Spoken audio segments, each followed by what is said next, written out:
Okay, this year's plan is to take out the return loop in the bottom shed and put in a second track. Excuse me. The return loop's worked okay since I've had it, but the constant reversing of power in the bottom shed, it seems has taken out one of my motors.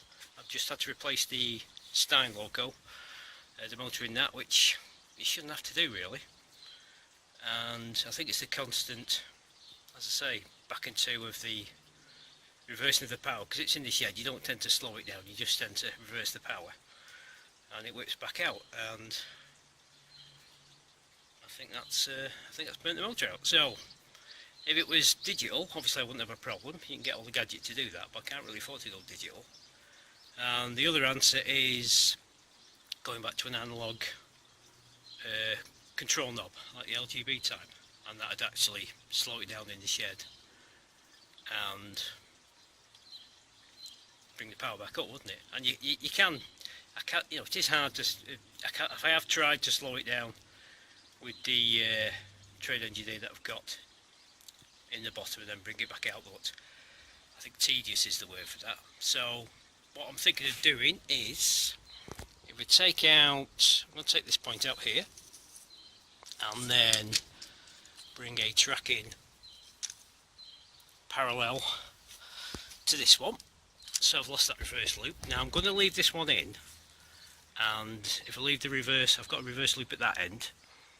I can leave that, it shouldn't be a problem. But if I put a track in here, run parallel to the track I've got now, obviously I've got to move it over, and put, I think further down, I've got to actually widen the track bed a bit, because I was debating two tracks initially when they did it, but there wasn't quite room on the width of the track bed of the scaffolding plank, so I opted for one. But if you look down here, the width of that, it's screaming out for a double track, isn't it? And then obviously in the shed, one will go in and one will come out, so I could lose that point there.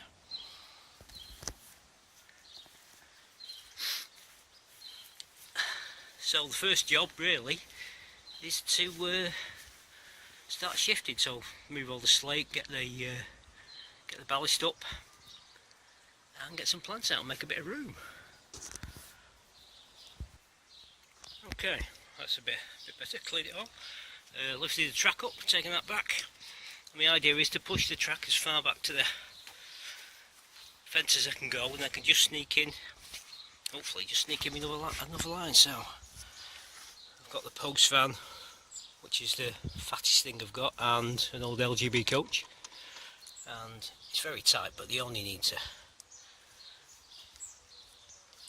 squeeze past each other, and chances are, you know, I'm not running two trains anyway, so hopefully I can squeeze this in without actually having to make the track bed any wider. Station wise, I've done some jigging around and realised if I move this point over to here, I can lose both reverse loops. I don't need any. I can run any direction I want. Yay! So that's good. Right, shed time. Ready into the shed. So obviously I need to move the track over and put full circle in and come back out, lose the point. Now, lesson one in building railways: marine ply. Don't bother. Absolute waste of time. I actually had some going around the pond as well, and that was the first job this year, was to get rid of that. Absolute waste of time. So luckily I've got to rejig the tunnel anyway to make it wider, but if I didn't have to do that, obviously I would have had to do something this year. So there's inside, so there's plenty of room to move that over, and there's my last return loop, so I can whip that out and we're all good to go. Okay, that's in. Just managed to sneak it in as I was hoping without having to make the track bed any wider. Might be tricky putting plants back in, but that's the next job, I think. Plants in and fill it all back in. Ballast, slate, and job done. I think we'll just have a test run and then that'll do, I think.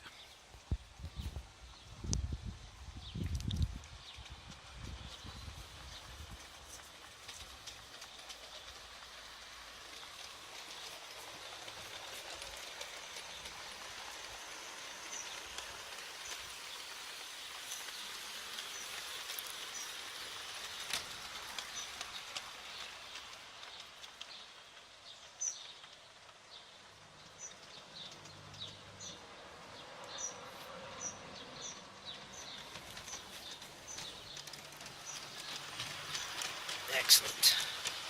So it's less stress on the engine now. You're not having to reverse it all the time. Obviously twice as much tractor clean now, but other than that, not too bad. I'm going to have a couple of old-fashioned sections. I'm going to have one. I'm going to put a little platform here, squeeze one in, and a section in the shed, and I can leave a train in the shed and on the platform, and that should give me something to do. Okay, just finish it off now. Put the ballast down, bit of slate, got some plants in. I'm just doing a little run of the Stein Loco. Slowly run it in, with a bit more weight in it every time. Got that new motor going. Everything seems in order. A couple of little jobs to do. I've not done the sections yet, I've just got a couple of crop clips on that. I've put some blocks in for the station where we're going through now. Just need to put some on that and finish that off, but I must say it's a delight just to sit and actually watch the trains go round rather than stopping and starting. You can't leave them to go and do anything without stopping, so a new lease of life on the railway, I think. Okay, as the Stein creeps out of the tunnel, let's have a look. And there she goes. Okay. I'll say bye for now. See you on the next project.